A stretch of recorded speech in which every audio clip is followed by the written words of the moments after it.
Hello and welcome to this Oculus Symposium. My name is Tresja de Jager, and on behalf of Oculus, I'd like to thank you for attending this session with the title Pentacam AXL Wave, From Key Features to Clinical Cases.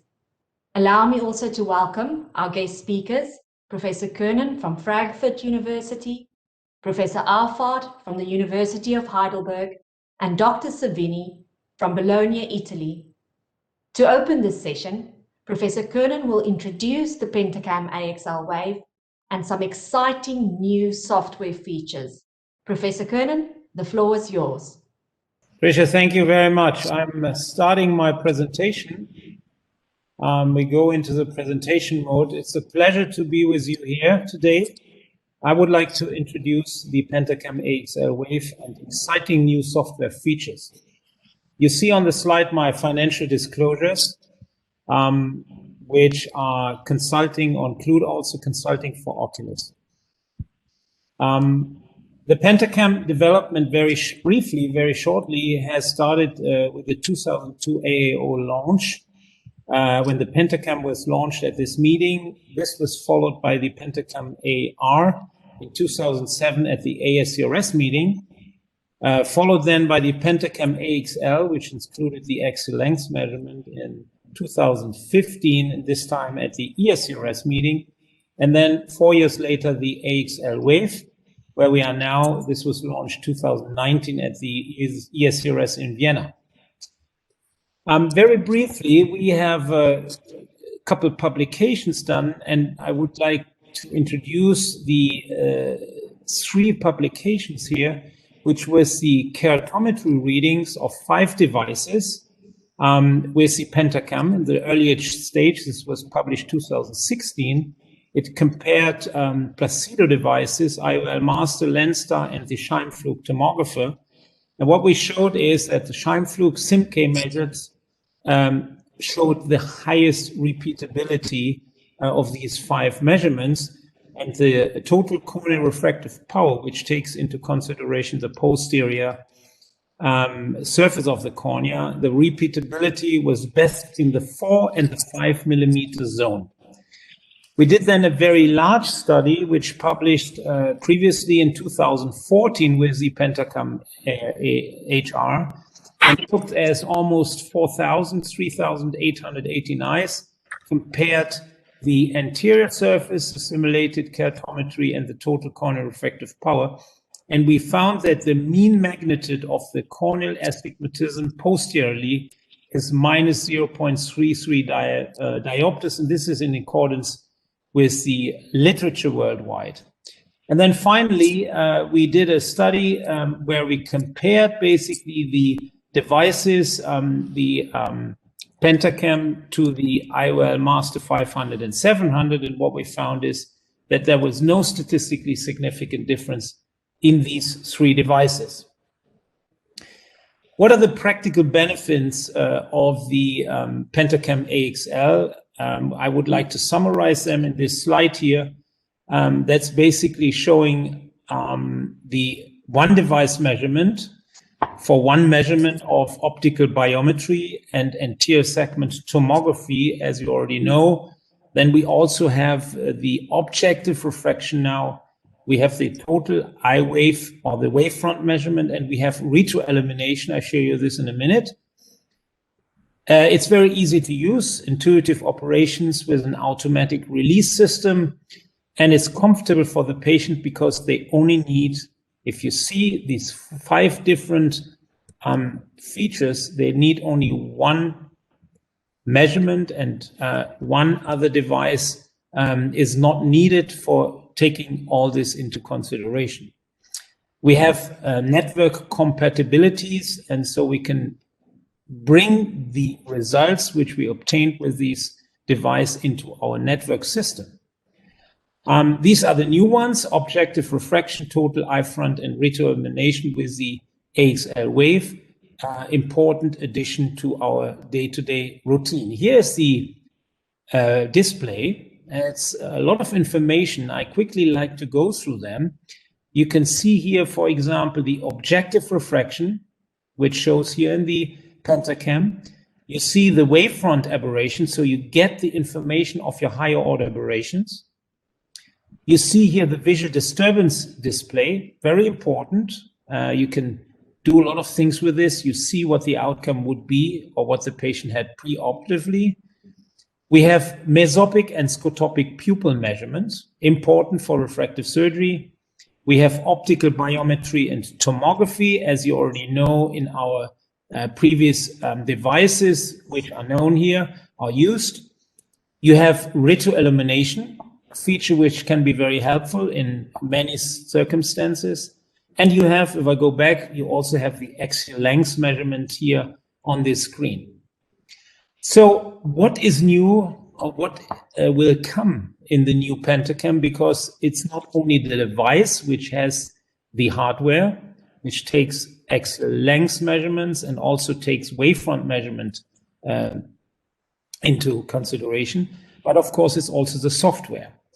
There is a new Balin Keratoconus progression and staging system, now with data from progression after cross-linking, which I will show you in a minute. We have the modified cataract pre-operative display, also new in this new device.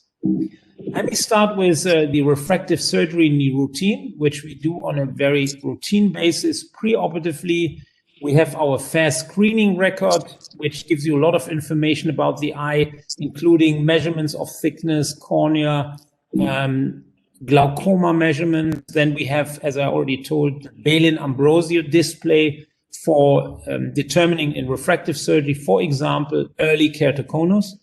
And we have the 4 maps on refractive surgery, which is the axial length, it's the corneal thickness, and it's the posterior and the anterior and posterior elevation maps.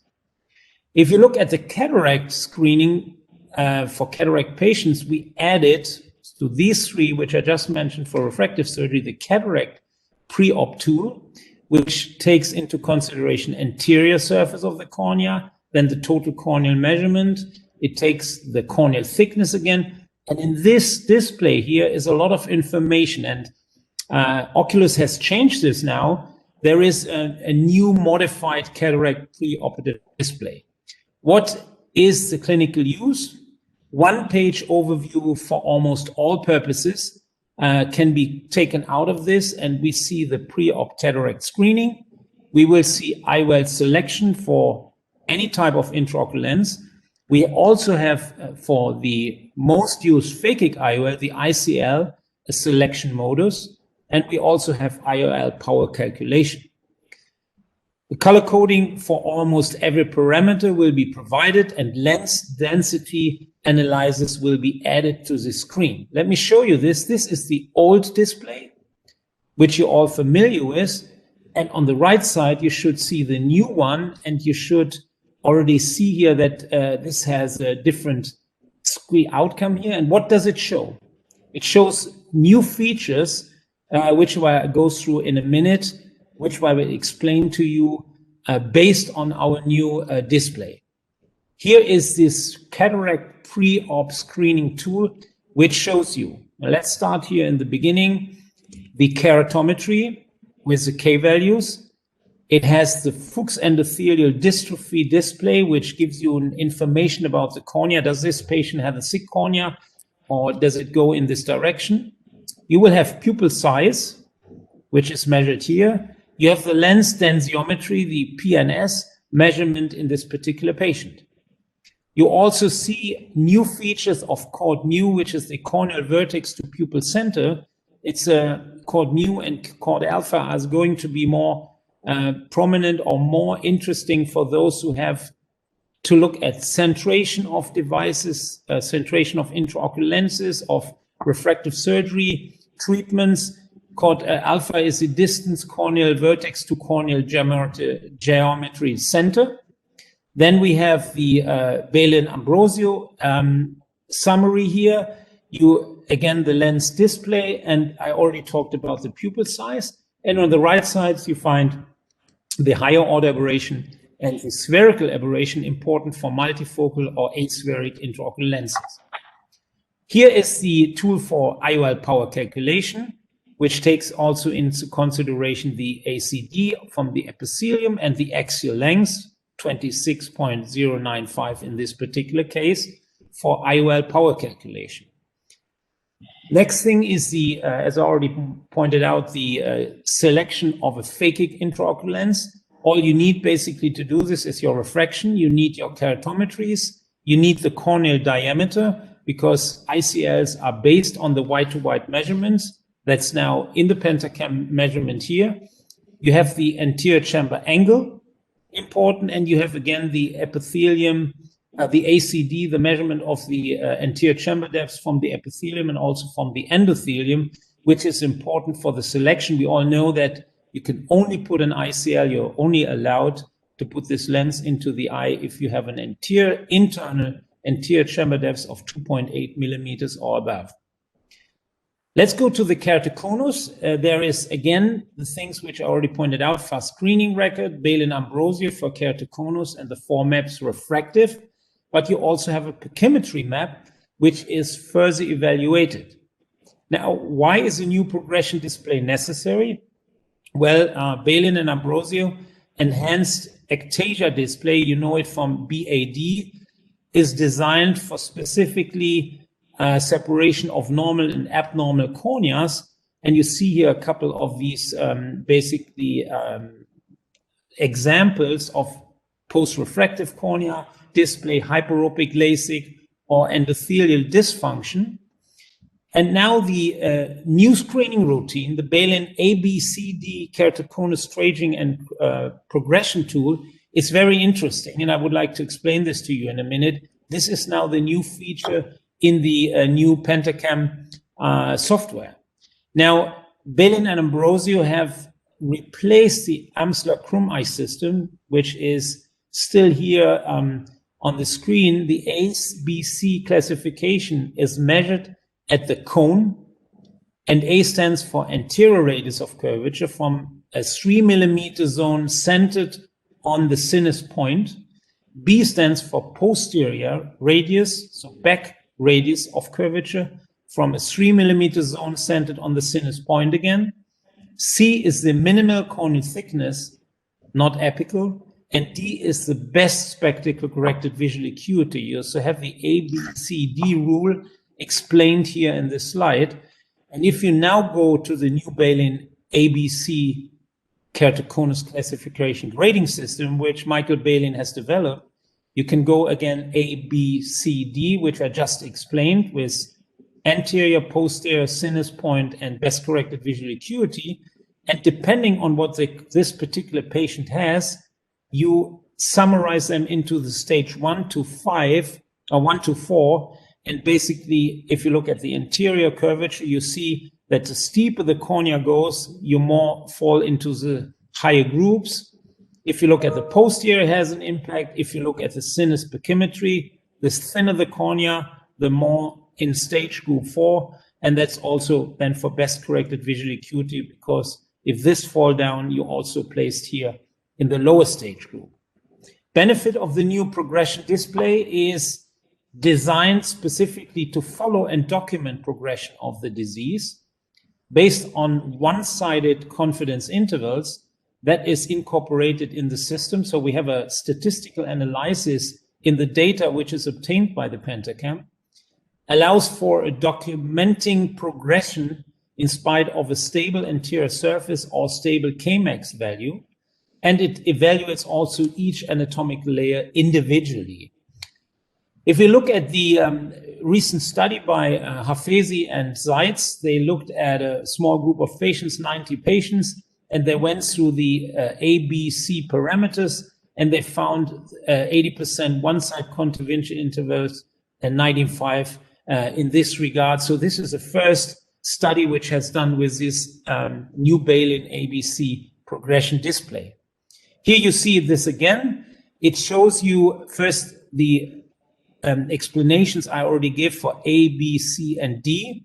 And it also gives you different time points. With other words, you have here a measurement of 2012, one 2014, one 2016.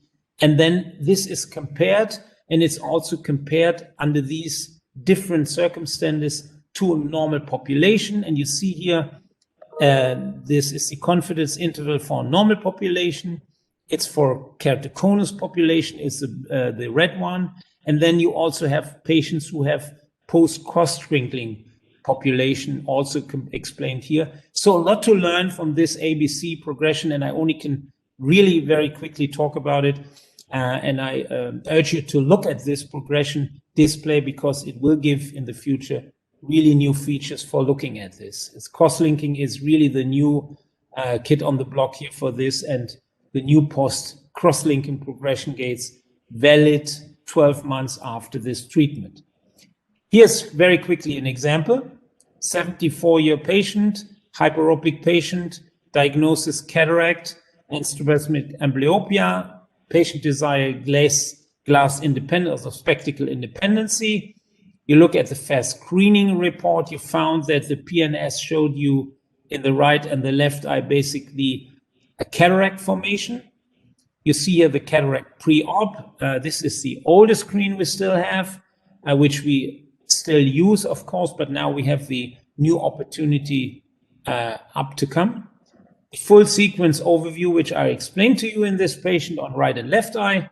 And then we have now the IOL power calculator in the Pentacam, which gives me then the outcome for the specific patient, taking into consideration posterior surface, taking into consideration new formulas. You can look here at the Huygens formula or the Barrett-Toric formula or other formulas which you can actually choose in this IOL power calculation. We also compared our selection to the Barrett formula, and the fixation was, or the selection was pretty much the same we found in this tool, which is used by the company who has, for example, this trifocal or quadrifocal intraocular lens. We found a very similar result in the calculation for the Alcon calculator in comparison to the Pentacam calculator, and we implanted in this particular patient max situation, mix and match with a trifocal lens in one eye and an EDOF lens in the other eye for better visual quality and better near visual quality.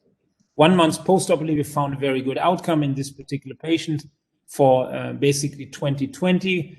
And here a slight astigmatism. I go back one slide. One thing is we used a cylindrical component in the right eye, and we did not use a cylindrical component in the left eye because that lens was not available at this time.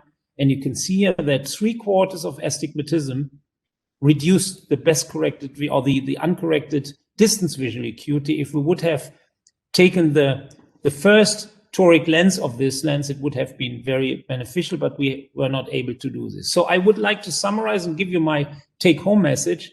For us, the Pentacam AXL Wave has now been the gold standard. We have several screening options for fast screening report, Balin-Ambrosio, 4 maps, refractive and pachymetry maps.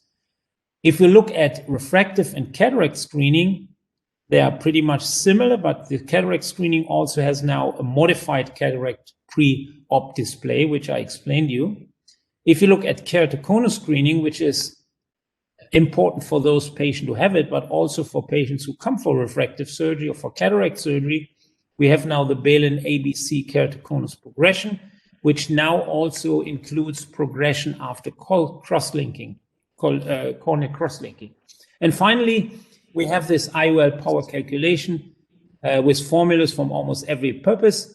This is a very new addition, very good, and we are very looking forward to use now also the new software with the AXL Wave, and I'm looking forward to the discussion after our talks.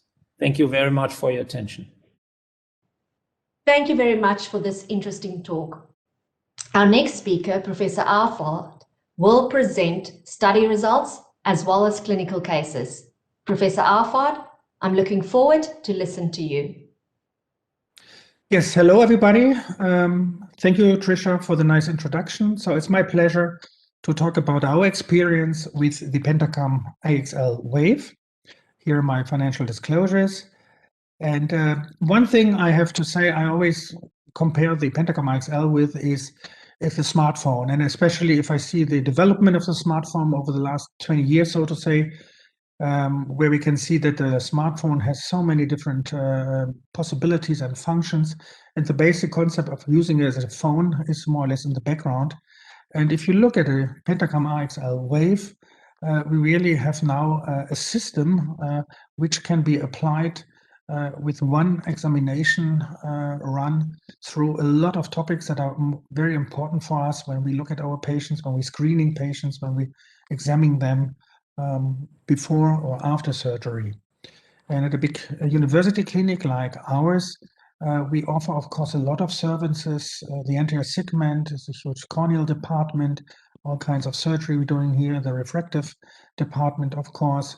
Cataract surgery is kind of refractive anyhow, especially in Heidelberg, where we do a lot of research on it, and phakic IOLs, of course. But we also look at other patients, keratoconus, pediatric ophthalmology, neuro-ophthalmology, and all this kind of stuff. So we cover the whole ophthalmology, and we get a lot of information out of a Pentacam. At a university setup, or I think in any big clinic, you have, of course, a situation that you have a lot of staff, and also staff that is changing, is coming and leaving, and so on. So you need also a foolproof machine where more or less you push on one button and everything runs smoothly, and something that has high reliability, good repeatability, and there's a lot of science behind the numbers because we're using this for a lot of our studies and to really to make big numbers of patients to look at this. So that is actually what the Pentacam really can offer.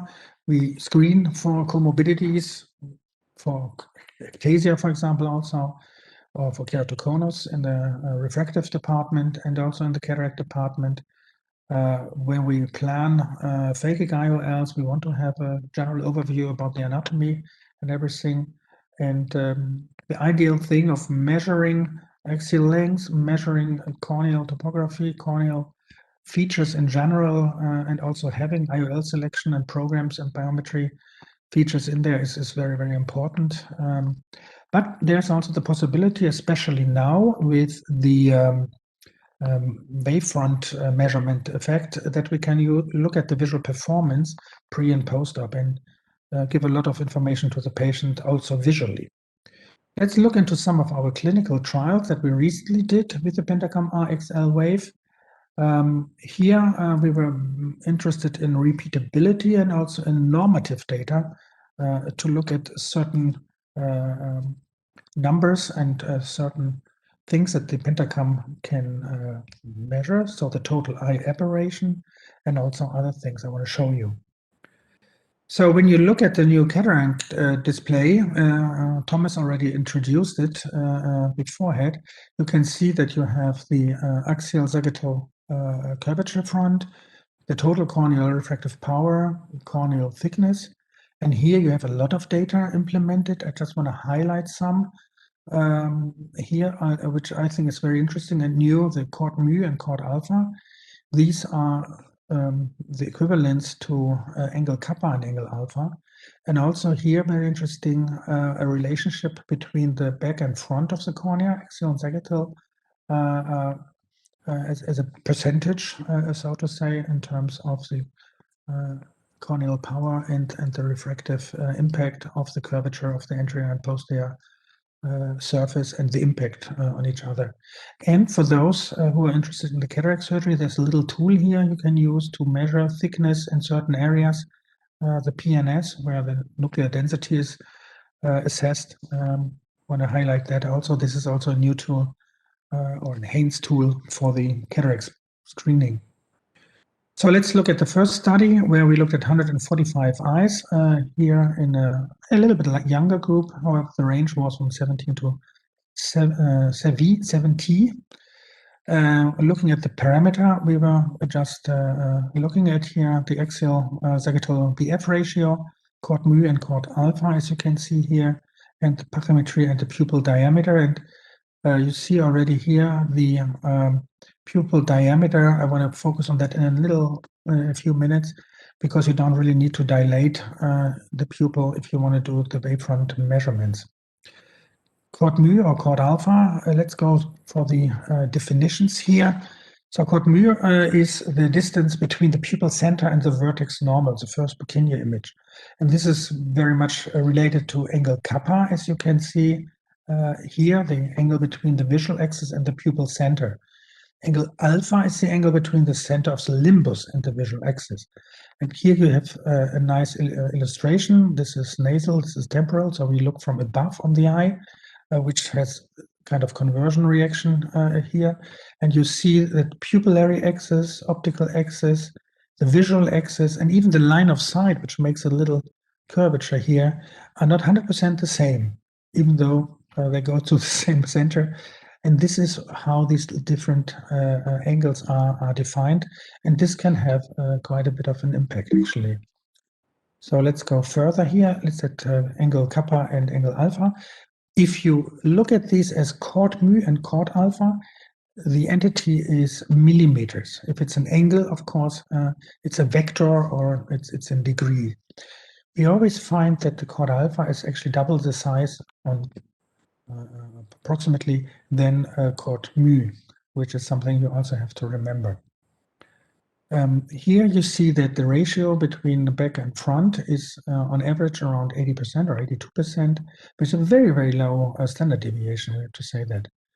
And here's the parametry, also the basic value. The difference between the vertex normal and the thinnest point is like 4.66 millimeters. If you look at the repeatability, especially of the high order, Wernicke 4, Wernicke 3, or RMS HUA, you see here the mean values and the very small standard deviations. And this has been done in eyes that were untouched with eye drops. So when you measure with the Pentacam, because the light goes down in the mesopic condition, you have already here on these patients 5.3 millimeter pupil dilation on natural occurrence, which is more than enough to do the measurement, so you don't need to artificially enlarge it. It works quite well here. Then we looked at normative data, so at a higher number, 280 eyes were looked at to see how these values develop in terms also of a Gaussian distribution. Again here, from the higher number, we have similar average values than we had before.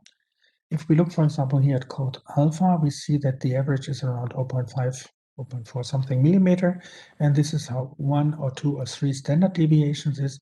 And this way you can actually also define that something which is between here and there, 0.2 to 0.8 or something like this, is considered to be normal, and everything which is outside is not normal.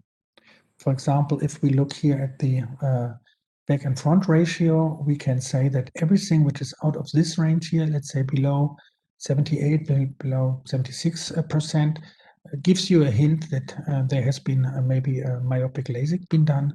If it's here in this range, a hyperopic LASIK could be a reason for being outside the normal distribution. So with this little data, you can already have a hint on this. The other thing I really like a lot is the total eye aberrometry. As I said, you can do that without dilation and usually get, even in an older person, here is a 61-year-old lady that had a multifocal IOL implantation. The natural pupil diameter during measurement is 5.16, which is more than enough to do this. Patient has no glare, no nothing. So this is very, very good. And we can also see here the total performance. In this case, this multifocal lens performed quite well. And here you see the normative data for the high order aberrations. In this case, you see here the values. Z4 is a little bit lower here. It depends a little bit on the distribution of the age of the patient, and this was a little bit younger distribution we had here. So it's not only cataract patients. Let's look at some clinical cases where we can see the advantages. As I said, I really like to differentiate between the cornea, the internal, and the total wavefront values. You have here an astigmatic cornea, which of course has a blurry image. Then you put in a toric lens, in this case actually a toric multifocal lens, which is blurry not because of the multifocality, but because of the toric compensation. But the overall image, where this compensates this, is very good, as you can see here. And the good thing is with the Pentacam AXL Wave, you can also look at the axis and do the overlay with the corneal measurements of the Pentacam, as you can see here. an example here from not multifocal, an EDOF toric lens, a mini-val, which is based on different spherical aberration of opposite sign. This gives the EDOF effect here. And let's look at an old patient, 86 years old. You see here the basic data of the patient, which had some astigmatism, as you can see. This is the IOL calculation with Noel Alpin's sort calculator, as you can see, and we came up with some powers here based on the IOL master data, I have to say. 2 months after surgery, even though it was an 86-year-old, very old guy, you see already pretty decent visual acuity here, uncorrected 0.1 logma, which is 20/25, corrected actually 20/20, as you can see. And the interesting part was that he ended up, if you go back here, on the right eye, slightly hyperopic. Astigmatism was completely corrected, but here he ends up hyperopic. We kind of retrospectively recalculated it with the Pentacam AXL Wave. If we would have used their data, we would have ended up slightly better here, but we did it with a IOL master, but this can sometimes happen. But saying that, I want to refer also to this paper from Alpin's group here, where they looked at the way how a Scheimpflug device can be used with the data, and they said that this is a better correspondence when you want to look at some manifest refraction after surgery when you put in toric lenses. Going back to our case, the mini-val, you can see here the patient performed quite well, on average 0.1 in all distances, uncorrected binocularly, 2.5 diopter of defocus is quite good data for an almost 90-year-old person. And if we look at his wavefront, we see similar like the multifocal lens. Here the astigmatism on the cornea, the astigmatic correction, and the very nice total wavefront for the total performance of the eye. And here of the other eye, the left eye, we have exactly the same performance, which explains the good outcome in this patient. He has very low spherical aberrations. You see that here on the right eye, the curve 0.035 microns. We say that something over 0.5 microns would be a no-go for multifocal, and I also would say for certain EDOF IOLs. The other eye was similar, very low spherical aberrations, so he has a pretty good cornea for a patient like this. So we like to summary that we have a very good repeatability for the Pentacam AXL Wave, especially for tomographic and aperomotic parameters. It's very, very high, the repeatability. The normative data that we used here can be used for screening the patients, for putting them directly in a certain, at least suspected area or not, or keep them out of this. And they are very good agreement to other data that we've seen in the literature. And it's, for me, it's a very good tool also to look at my premium patients before and also afterwards, especially if they complain afterwards. You can look at this, can identify where is the problem. And I think that's something also that you can show the patient. So in this case, I think we can cover that extremely well with the Pentacam. So thank you very much for your attention, and I'm open to any kind of question. Thank you. Thank you, Professor Auffarth. I believe the audience will greatly benefit from the knowledge you shared. To end today's session, Dr. Savini, can you please share more information on the interesting topic of how you use the Pentacam AXL Wave in your clinic? Dr. Savini. Good afternoon. Thanks for the invitation. It's my pleasure to be here. And I will give an overview of the studies that we have done recently with the Pentacam AXL. And I would like also to show some examples of the way that we use the Pentacam AXL Wave in our clinic. These are my financial disclosures. And this is the first paper I would like to talk about. This study showed us that Pentacam AXL can provide us with excellent outcomes for IOL power calculation in unoperated eyes. We compared as many as 14 formulas that are currently available. You can see them all. And we followed the recently published guidelines to evaluate them the most important parameter to be evaluated is the prediction error, which is the difference between the refraction that is predicted by each formula and the final refraction 1 month after surgery that is measured, so that a negative prediction error indicates a more myopic result than the predicted refraction. And here you see the results. I don't want to make a comparison between all formulas. This is not the purpose of this afternoon. I just want to take a look at the red column, and you see that with almost all formulas, you get a percentage of eyes with a prediction error within half a diopter in more than 80% of cases, and in some cases, even more than 85% of cases. If you compare these outcomes with the Pentacam AXL to the largest ever published paper by Mellis and Holliday in 2018, you see that in their large series, they got the same outcome. That means the percentage of eyes with a prediction error within half a diopter in 70 to 80% of cases. Of course, these are different samples, but you can see that the percentage with most formulas with the Pentacam AXL is higher than the best formula that was Barrett with the Lenstar in their big paper. And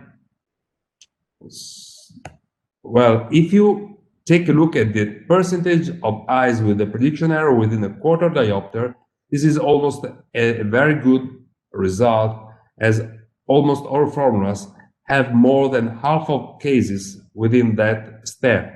And the new PER DGS by De Belmaniere and Gattinel was able to reach 63% of eyes within a quarter of diopter. These are the formulas ranked according to the percentage of eyes with a prediction error within half a diopter. You see that new formulas on the left are the best. First, in this case, was the PER DGS, then the Barrett, EVO, RBF, and K. But also with the older formulas, like the Hoffer-Q and the Holliday one, you had more than 80% of eyes, and the differences are small. We also took a look at other lenses. These are not published paper studies and data. If you take a look at the Panoptics, that is the trifocal lens, with the Hygis formula, we were able to reach 92% of eyes with the prediction error within half a diopter with the measurements by the Pentacam AXL, which is an astonishing number. So in conclusion, we can say that using the standard case of the Pentacam AXL and Pentacam AXL Wave, with the axial length measured by the same biometer, provides us with excellent outcomes, equal or better than with traditional optical biometers. Constant optimization is still a mandatory step, but this is true for all biometers. And I always like to tell my patients that when I implant a multifocal IOL, I'm not perfect, calculations are not yet perfect, even if they are very good. And so in a small percentage of eyes, less than 10% of eyes, of cases, we can still have a prediction error higher than half a diopter, and this may need a LASIK touch-up. Second study about post-LASIK eyes. We like to validate a new formula that was developed just for the Pentacam, the stop formula, but at the end we enrolled 50 eyes. Here you see the features, and these are the results. We investigated different formulas. These are historical formulas, some historical, some not. We got very good results. You see that, for example, with the masked formula, which is available on the ESCRS website, we were able to reach 76% of eyes with the prediction error within half a diopter. And again, if you consider that these are long myopic eyes, this is an excellent result with the measurements again from the Pentacam AXL. And you see that the best formulas, like the triple S that I have to develop, the stop, the masked, the median absolute error was very low. Surprisingly, the Barrett 2K was not one of the best, and because it had only around 50% of eyes with a prediction error within half a diopter. This was the no history version of the Barrett. When Professor Barrett looked at this data, he was a little bit concerned, and so we decided together to analyze the data, and we came out with this new paper that investigated 4 possible options with the Barrett 2K that are summarized in this table. Because when you use the Barrett 2K, you can have a full no history method, but you can add 2 variables that are the posterior corneal power measured by the Pentacam and the refractive change induced by the laser. So you can have a full history with both variables, a full no history, and the middles. And you see that when you get on the top row, you get the history and measure PCP, which is posterior corneal power, you get the best outcomes with the lowest median absolute error and highest percentage of eyes within half a diopter. But if you use the measured on the 3rd row, posterior corneal power, with no information about the refractive change, you still have 70% of eyes within half a diopter. This means that if you have no historical data, but you have the posterior corneal power by the Pentacam, you can still improve the outcomes of the Barrett formula for post-LASIK eyes. A couple of examples. This case, you see a flat cornea, low astigmatism, and you see the visual performance of the Pentacam AXL clearly showing that the problem of this patient that had a low corrected visual acuity was internal. This is the E through the cataract. And so it's easy for both the surgeon and the patient to understand that the problem is not the cornea, but is the cataract. We did the calculation. There are different options on the Pentacam AXL. I prefer to follow the bottom one, which is Olsen ray tracing. I implanted a 16, but the difference with the Barrett and Hill-Potvin was small. I also took a look at the ESCRS website. Finally, so I implanted a monofocal lens 16. My target was -1.5. The spherical equivalent was -2. If you take a look at the prediction by the Olsen, was -1.88, so a difference of just 0.12 diopters with the Olsen ray tracing. And this is the post-surgery. You see the difference between between before and after surgery. A second case, here the astigmatism is higher, around 2 diopters, again a long eye, 29 millimeter. And you see here the old cataract pre-op display showing a 0.316 microns higher order aberration, which is borderline for multifocal diffractive IOLs that the patient wanted to have. Since this was and here you see the new display showing again the same value and all the other features that have been shown and described before. This is the corneal power display showing, the total corneal astigmatism at 3 millimeters or whatever diameters you want. And this was the calculation by the Olsen ray tracing again. And since the borderline, due to the borderline values of higher order aberration, I prefer to implant a 16.5 T4 monofocal lens in the bag, and then 2 weeks later, I added the trifocal piggyback in the sulcus, and finally we had the planar refraction. And you see with the retroillumination how it is easy and possible to see that the diffractive lens is well-centered. Finally, a few words about toric calculations. We did some papers with Christian Neser from Denmark. You know the difference between the keratometric astigmatism, which is just based on the anterior corneal curvature and then gives an estimation of total astigmatism. But with the Pentacam, you can measure both curvatures and measure, not estimate, total corneal astigmatism. This is the TCRP total corneal refractive power and astigmatism. There are some differences because we know that the posterior corneal curvature has the steepest meridian on the vertically aligned, and such alignment generates an against the rule astigmatism, which partially compensates anterior with the rule astigmatism and increases anterior against the rule astigmatism. So here you see an against with the rule astigmatism where you have you see 1.4 with the rule, which decreases with total corneal astigmatism to just 0.6, and the opposite in against the rule astigmatism, where you go from 1.9 to 2.8 diopters with total corneal astigmatism. So in 2015, we were the first to demonstrate that total corneal astigmatism by Pentacam improves the calculations of toric IOS. It decreases the overcorrection of with the rule astigmatism eyes from minus 0.59 to 0.13, and it also decreases the undercorrection that we typically find in against the rule astigmatism from 0.32 diopters to around 0. This is an example. You see that all measurements from different machines are above 2.5 diopters with the rule, but if you take the total corneal astigmatism, you go down to 1.8, which means a different calculation. You can do calculation with the Savini Toric just based on total corneal astigmatism, or Barrett Toric calculator.